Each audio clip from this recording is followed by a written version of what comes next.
छत्रपति शिवाजी महाराज के पुत्र छत्रपति संभाजी महाराज, जिसके नाम से थर्राते थे मुगल, हिंदुस्तान में हिंदवी स्वराज एवं हिंदू पातशाही की गौरवपूर्ण स्थापना करने वाले छत्रपति शिवाजी महाराज के पुत्र छत्रपति संभाजी महाराज के जीवन को यदि 4 पंक्तियों में संजोया जाए तो यही कहा जाएगा कि देश धर्म पर मिटने वाला शेर शिवा का छावा था, महापराक्रमी परम प्रतापी एक ही शंभू राजा था।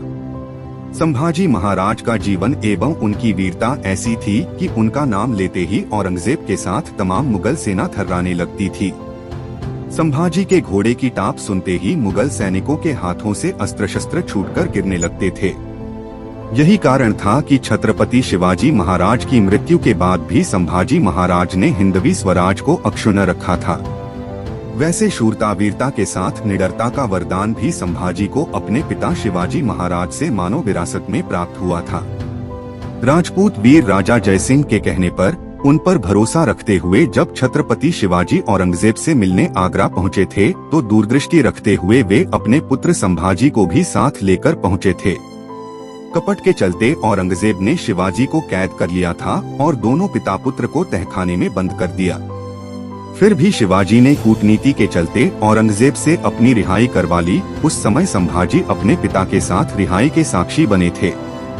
संभाजी महाराज का औरंगजेब की छलकपट की नीति से बचपन में जो वास्ता पड़ा, दुर्भाग्यवश वह जीवन के अंत तक बना रहा और यही इतिहास बन गया। छत्रपति शिवाजी की रक्षा नीति के अनुसार उनके राज्य का किला जीतने की लड़ाई लड़ने के लिए मुगलों को कम से कम 1 वर्ष तक अवश्य जूझना पड़ता। औरंगजेब जानता था कि इस हिसाब से तो सभी किले जीतने में 360 वर्ष लग जाएंगे। शिवाजी के बाद संभाजी महाराज की वीरता भी औरंगजेब के लिए अत्यधिक अचरज का कारण बनी रही। उन्होंने अपने पिता की जुझारू एवं दूरदर्शी रक्षा नीति को 4 चांद लगाने का कार्य उस समय कर दिखाया कि जब उनका रामसेज का किला औरंगजेब को लगातार 5 वर्षों तक टक्कर देता रहा।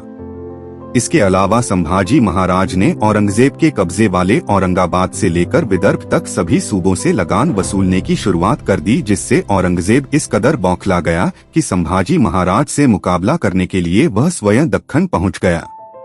उसने संभाजी महाराज से मुकाबला करने के लिए अपने पुत्र शाहजादे आजम को तय किया। आजम ने कोल्हापुर संभाग में संभाजी के खिलाफ मोर्चा खोल दिया। उनकी तरफ से आजम का मुकाबला करने के लिए सेनापति हमीरबीर राव मोहिते को भेजा गया। उन्होंने आजम की सेना को बुरी तरह से परास्त कर दिया। औरंगजेब को स्वीकार करना पड़ा कि संभाजी पर विजय पाना तो दूर, उन्हें परास्त करने के लिए प्रभावी नीति चुनौती है। युद्ध में हार का मुंह देखने पर औरंगजेब इतना हताश हो गया कि 12,000 घुड़सवारों से अपने साम्राज्य की रक्षा करने का दावा उसे खारिज करना पड़ा। संभाजी महाराज पर नियंत्रण के लिए उसने 3 लाख घुड़सवार और 4 लाख पैदल सैनिकों की फौज लगा दी। लेकिन वीर मराठों और गुरिल्ला युद्ध के कारण मुगल सेना हर बार विफल होती गई।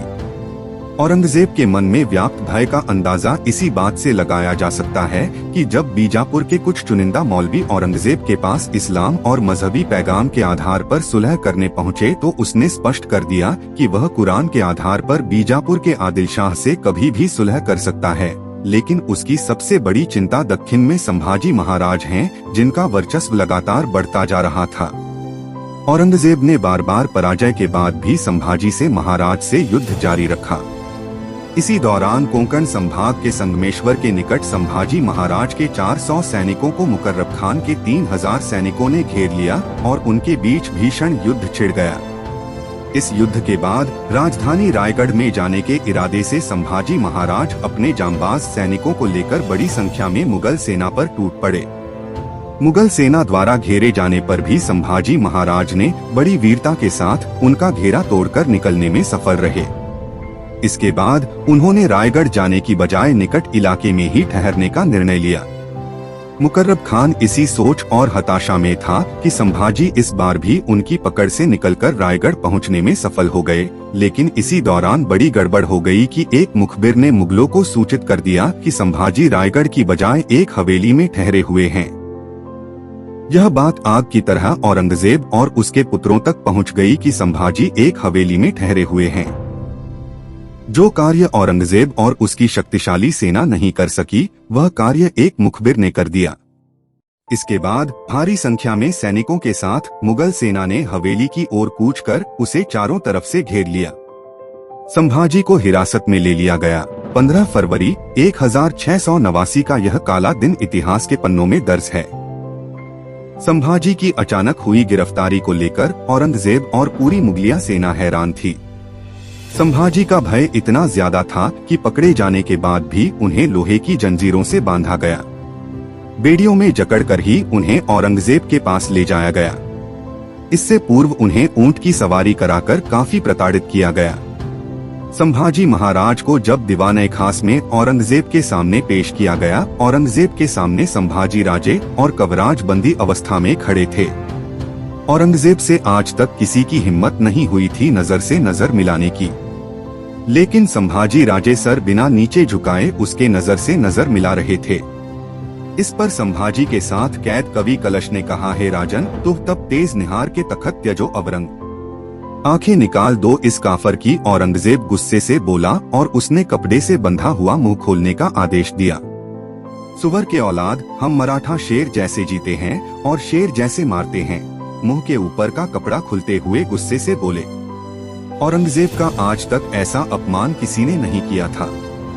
औरंगजेब गुस्से से लाल हो गया। आंखें निकालने से पहले इसकी जबान काट डालो और ये सजा पहले इस कवि पर आजमाओ। औरंगजेब निकल गया पर जाने से पहले उसने एक धूर्त चाल चली। उसे लगा जब कविराज पर ये सजा आजमाई जाएगी तब संभाजी राजे का दिल टूट जाएगा और स्वयं के प्राणों की रक्षा हेतु वह इस्लाम कबूल कर लेंगे। लेकिन औरंगजेब को मालूम नहीं था ये शेर का छावा था, अपने धर्म पर मर मिटने वाला। उसे मृत्यु का भय नहीं था। कविराज ने आखिरी बार संभाजी राजे को देखा। उन्हें ज्ञात था कि अब ये आंखें कभी वापस अपने प्राणप्रिय दोस्त को नहीं देखने वाली थी।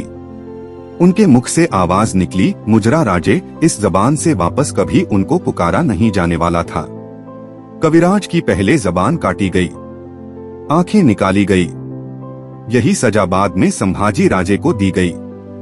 इतनी कठिन सजा भुगतने के बाद भी दोनों के मुख से एक भी आवाज नहीं निकली। यह देखकर इखलास खान भड़क गया। उसने नए जल्लाद की फौज बुलाई और उन्हें आदेश दिया, देखते क्या हो, उखाड़ दो इन कुत्तों की खाल और डालो नमक का पानी इन काफिरों पर। इखलास चिल्लाया। जल्लाद आगे बढ़े। दोनों की खाल उखड़ी गई और बाद में उसके ऊपर नमक का पानी डाला गया। इस घटना के बाद से ही संभाजी ने अन्नजल का त्याग कर दिया। उसके बाद सतारा जिले के तुलापुर में भीमा इंद्रायणी नदी के किनारे संभाजी महाराज को लाकर उन्हें लगातार प्रताड़ित किया जाता रहा और बार बार उन पर इस्लाम कबूल करने का दबाव डाला जाने लगा। आखिर में उनके नहीं मानने पर संभाजी का वध करने का निर्णय लिया गया। इसके लिए 11 मार्च 1689 का दिन तय किया गया, क्योंकि उसके ठीक दूसरे दिन हिंदू वर्ष प्रतिपदा थी। औरंगजेब चाहता था कि संभाजी महाराज की मृत्यु के कारण हिंदू जनता वर्ष प्रतिपदा के अवसर पर शोक मनाए। उसी दिन सुबह 10 बजे संभाजी महाराज और कवि को एक साथ गांव की चौपाल पर ले जाया गया। पहले कवि कलश की गर्दन काटी गई। उसके बाद संभाजी के हाथ पांव तोड़े गए। उनकी गर्दन काटकर उसे पूरे बाजार में जुलूस की तरह निकाला गया। एक बात तो स्पष्ट है कि जो कार्य औरंगजेब और उसकी सेना 8 वर्षों में नहीं कर सके, वह कार्य एक भेदिये ने कर दिखाया। औरंगजेब ने छल से संभाजी महाराज का वध तो कर दिया, लेकिन वह चाहकर भी उन्हें पराजित नहीं कर सका। संभाजी ने अपने प्राणों का बलिदान कर हिंदू धर्म की रक्षा की और अपने साहस व धैर्य का परिचय दिया। उन्होंने औरंगजेब को सदा के लिए पराजित कर दिया। तुलापुर स्थित संभाजी महाराज की समाधि आज भी उनकी जीत और अहंकारी व कपटी औरंगजेब की हार को बयान करती है। इसका कवि योगेश ने इस प्रकार अपने शब्दों में वर्णन किया है। देश धर्म पर मिटने वाला शेर शिवा का छावा था। महापराक्रमी परम प्रतापी एक ही शंभू राजा था। तेजपुंज तेजस्वी, आंखें निकल गई पर झुका नहीं। दृष्टि गई पर राष्ट्रोन्नति का दिव्य स्वप्न तो मिटा नहीं। दोनों पैर कटे शंभू के ध्येय मार्ग से हटा नहीं। हाथ कटे तो क्या हुआ, सत्कर्म कभी तो छूटा नहीं। जिह्वा कटी, खून बहाया, धर्म का सौदा किया नहीं। शिवाजी का ही बेटा था, वह गलत राह पर चला नहीं। वर्ष 300 बीत गए, अब शंभू के बलिदान को कौन जीता कौन हारा पूछ लो संसार को। मातृभूमि के चरण कमल पर जीवन पुष्प चढ़ाया था। है राजा दुनिया में कोई जैसा शंभू राजा था।